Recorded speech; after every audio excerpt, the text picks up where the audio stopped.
welcome to my another vlog. I hope you all are doing great. Today is the last day of our trip and we'll be going to Varkala. সকালে hotel থেকে breakfast দিয়েছিল, যেগুলো আমার আর recording করা হয়নি। তো ওরা দিয়েছিল পুরি, সাথে সবজি আর ব্রেড, বাটার, কাট ফ্রুটস আর টি কফি। তো ব্রেকফাস্ট করেই আমি চলে গেছিলাম সোজা বিচে, একটু স্নান করে 1 ঘন্টা ঢেউ খেয়ে তারপর আবার চলে এলাম হোটেলে। এসে একটু ফ্রেশ হয়ে আমরা বেরিয়ে পড়লাম ভার্কালার জন্য।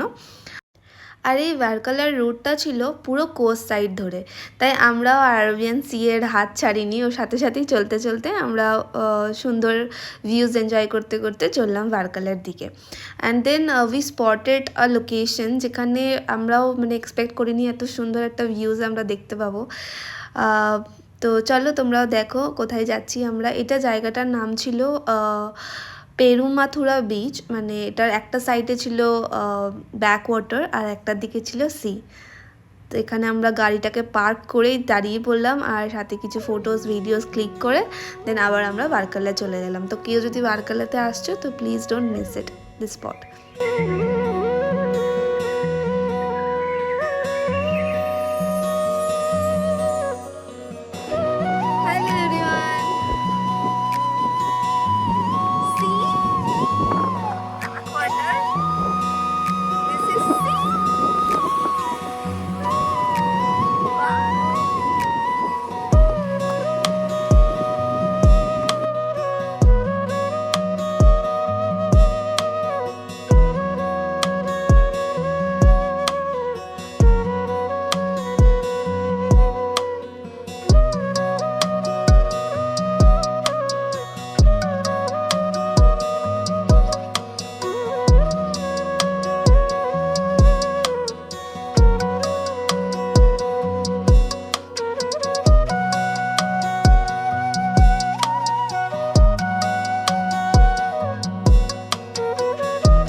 So after 2 hours we finally reached to Varkala. আর এখানে পৌঁছানোর পরে আমরা জানতে পারি that owner has given the booking to some other person. আমরা already got final confirmation before coming here. তারপরেও আমি জানি না কেন, কিসের জন্য ওনার অন্য কাউকে বুকিংটা দিয়ে দেয়। আর this is highly unprofessional. Then that person again came with us to search for a new hotel, but আমাদের তখন আর কোনো হোটেল পছন্দ হচ্ছিল না, because it was Saturday Sunday I think, আর অলরেডি সব ভালো ভালো হোটেলস প্রি বুক ছিল। তো আমরা 40 মিনিটস কি 1 আওয়ার মতন অনেকটা সার্চ করি ওখানে ভালো রুমসের, বাট কিছু আমাদের পছন্দ না হওয়ায় we decided to leave for Bangalore, because already অনেক 2-2:30 মতন বাজছিল। তো ওখানে থেকেও আর এত জোরে বৃষ্টি নেমে গেছিলো যে আমাদের মনে হলো যে আর থেকে লাভ নেই, কিছু দেখতেও পাবো না। আর আমাদের এমনিও নেক্সট মর্নিং ব্যাঙ্গালোরের জন্য আসারই ছিল। সো আমরা ভাবলাম তাহলে বেরিয়ে যাই, যতটা রাস্তা যাওয়া যায় অ্যাটলিস্ট কিছুটা রাস্তা আমরা এগিয়ে যাবো, rather than going for 600 kilometres in a day. Hello, আমরা এখন কাটটিল হোমস থেকে বেরিয়ে যাচ্ছি, কারণ কি এরা আমাদেরকে রুম দেয়নি। তো আমরা ভাবলাম আর কি থেকে কি করব, তাই জন্য আমরা এখন বেরিয়ে যাচ্ছি এখান থেকে, ভার্কালার থেকে। তো ভাবছি যতটা রাস্তা যাওয়া যায় ব্যাঙ্গালোরের দিকে চলে যাই, রাতে যদি কোথাও না গাড়ি চালানো যায় তো থাকবো, না তো সোজা ব্যাঙ্গালোর। ওকেই হচ্ছে প্রচণ্ড জোরে তুফানি বৃষ্টি, কিছু দেখা যাচ্ছে না। আর ব্যাঙ্গালোরের জার্নি দেখাচ্ছে 14 hours 49 minutes, 678 kilometers from here.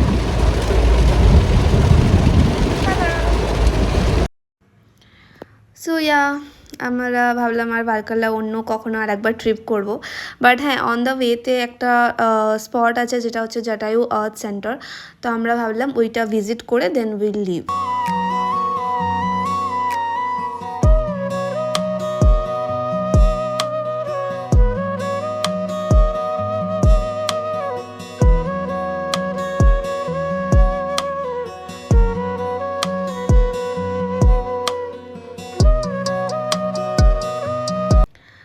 আমরা পৌঁছে গেলাম জটায়ু ওয়াচ সেন্টার, যেখানে দুজনের টিকিটের প্রাইস পড়লো 1170 মতন, ইনক্লুডিং রোপওয়ে চার্জেস। তো এখানে যাওয়ার দুটো ওয়ে আছে, আইদার রোপওয়ে আর না তো স্টেয়ার্স, যেটা 1000 স্টেয়ার্স আছে।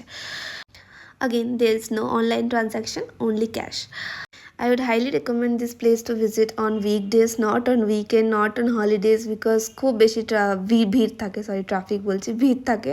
ইভেন আমাদের ওখানে সিকিউরিটি গার্ডও বললো যে নর্মাল ডেজে যেখানে মানে ওরা 6টার মধ্যে সব বন্ধ করে চলে যায়, সেখানে ওই দিনকে রাত 9টা-10টা বেজে গেছিলো। এতটাই মানে প্রায় 5000-এর কাছাকাছি লোকজন ছিল সেদিনকে। আর বেস্ট টাইম হলো before sunset, so that you can enjoy the ropeway ride too, যেটা আমি মিস করে গেছিলাম কারণ আমি প্রায় 6:30 নাগাদ রোপওয়েটা পেয়েছিলাম। বাট হ্যাঁ, the centre is worth visiting. তোমরা সবাই জানো হয়তো, রামায়ণে এটা বলা হয় যখন রাবণ সীতা মাকে অপহরণ করে নিয়ে যাচ্ছিল, তখন সীতা মাকে বাঁচাতে আসে Jatayu, and he tried to stop him in the mid-air, but eventually Ravan ওর একটা উইংকে স্ল্যাশ করে দেয়, and it is believe that Jatayu এই রকটার ওপরেই পড়ে গেছিলো। তারপরেও he was waiting for Lord Rama to come and convey everything. আর এখানে একটা ছোট্ট জলাশয়ও আছে, যেটা ওই টাইমে জটায়ুর since then it never dried up. এখানে লর্ড শিভার ফুটপ্রিন্টও প্রিজার্ভ করা আছে in the temple premises. So যদিও Jatayu is just a bird, but here he has recognize the protection of women as his dharma and sacrificed his life for it. তাই এই রকটাকে dedicate করা হয়েছে to women safety and honour.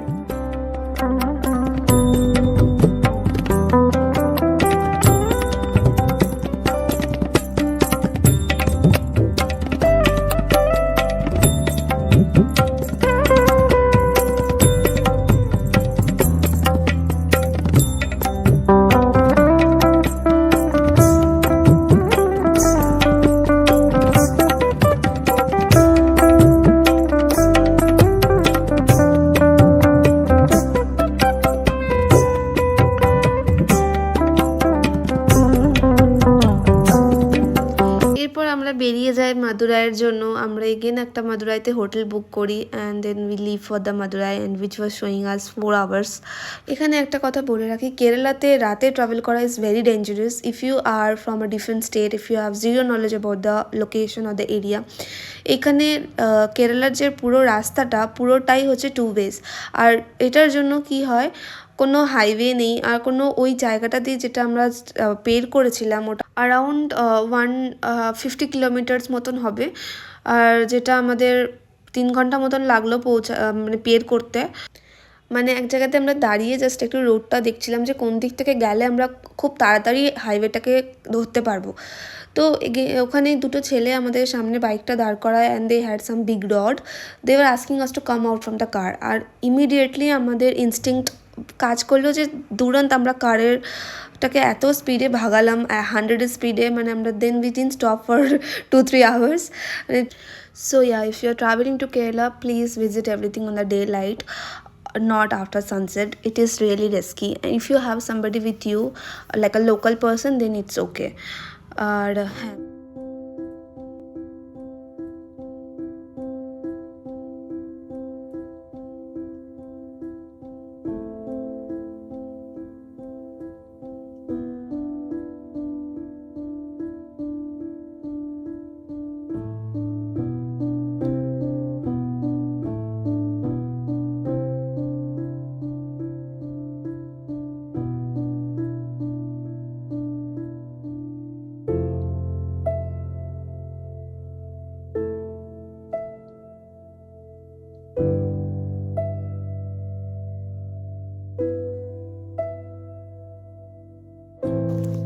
So এখন বাজছে রাত 2টো, আমরা ফাইনালি মাদুরাইয়ে হোটেলটাতে পৌঁছালাম। হোটেলটার নাম হচ্ছে হেরিটেজ রেসিডেন্সি, আর রুমটা খুবই ভালো ছিল। আমরা ইমিডিয়েট জাস্ট আসার আগেই বুকিং করে এসেছি, তাও আমাদের 2300 মতোই চার্জ পড়েছিল।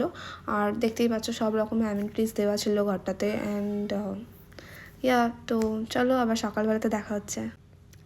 সো আমরা সকাল সকাল উঠে চলে এসেছি ব্রেকফাস্ট করতে, যেটা কমপ্লিমেন্টারি ছিল হোটেলে। আর এটাতে ছিল অনেক রকম অপশনস ছিল, মানে starting from north to south all the options were দেয়ার।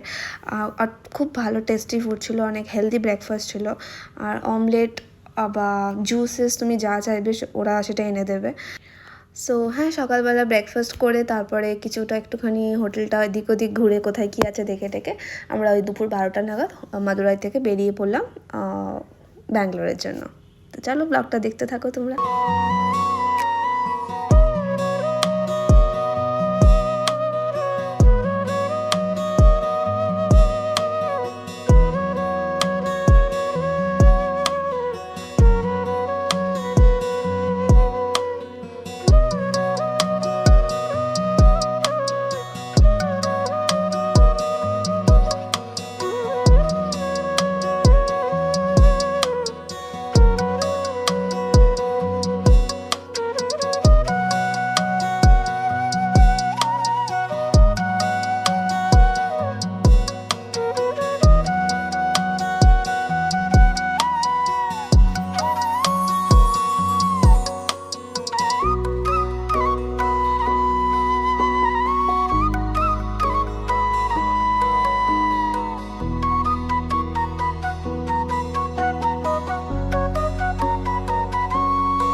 বেরিয়ে পড়লাম আমরা মাদুরাই থেকে। এখান থেকে ডিস্টেন্স দেখাচ্ছে 7 আওয়ার্স মতন, বাট রাস্তাতে আমাদের সাথে আরও একটা এপিক মোমেন্ট হয়, যেটার জন্য আমাদের আরও লেট হয়ে যায়। অ্যাকচুয়ালি আমাদের গাড়ির রেয়ার বাম্পার যেটা আছে সেখানে কোনো গাড়িতে মেরে দেয় বা পার্কিংয়ে কিছু হয় আমরা জানি না, আমরা সেটা রিয়েলাইজই করতে পারিনি। বাট হাইওয়েতে যখন অনেক স্পিডে গাড়িটা চলছিল তো খুব জোরে আওয়াজ হচ্ছিল। দেন উই রিয়েলাইজড কি কিছু একটা হয়েছে and we stop the car and we checked কি গাড়ির পেছনের ওটা পুরো ভেঙে গেছে। দেন এগেন আবার ফাইনালি একটা আমরা নেক্সার শোরুম খুঁজে পাই দিন্ডিগুলোর কাছে এসে, ওখানে আবার গাড়িটাকে দিই। তো ওরা কোনো রকমে ম্যানেজ করে দেয়, ঠিকঠাক করে দেয় গাড়িটাকে। বাট বলে যে এটা ব্যাঙ্গালোরে গিয়ে আবার ঠিক করিয়ে নিতে হবে। সো ওখান থেকে কোনো রকম ঠিক করি আবার আমরা সালেমে এসে আটকে যাই, বিকজ ওখান থেকে রুটটা আমাদের ডাইভার্ট করি একটা অন্যই রুটে চলে যায় হাইওয়ে থেকে বেরিয়ে, যেটা খুবই আবার ডেঞ্জারাস একটা রুট ছিল।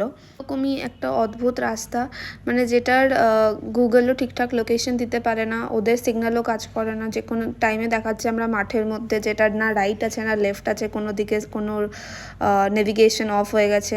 বাট লাকিলি ওখানে কোনো না কোনো পুলিশ অফিসার দাঁড়িয়েছিলেন যারা প্রপারলি গাইড করে দিচ্ছিলেন। So thanks to them. এইসব করে ফাইনালি আমরা অনেক রাতেই ব্যাঙ্গালোরে পৌঁছাতে পেরেছি সেদিনকে।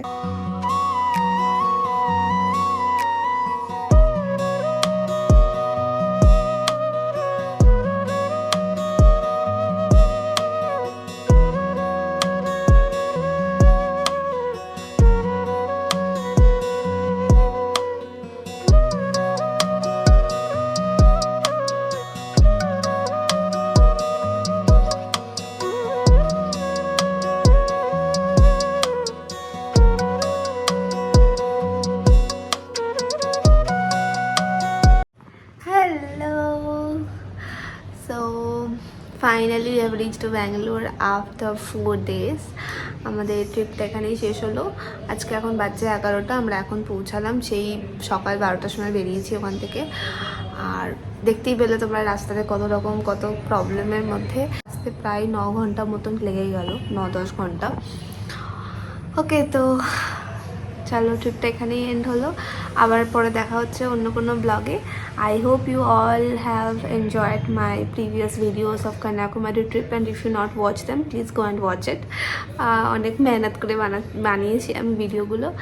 Okay, so bye bye. And if you want to watch more, please like and subscribe my channel.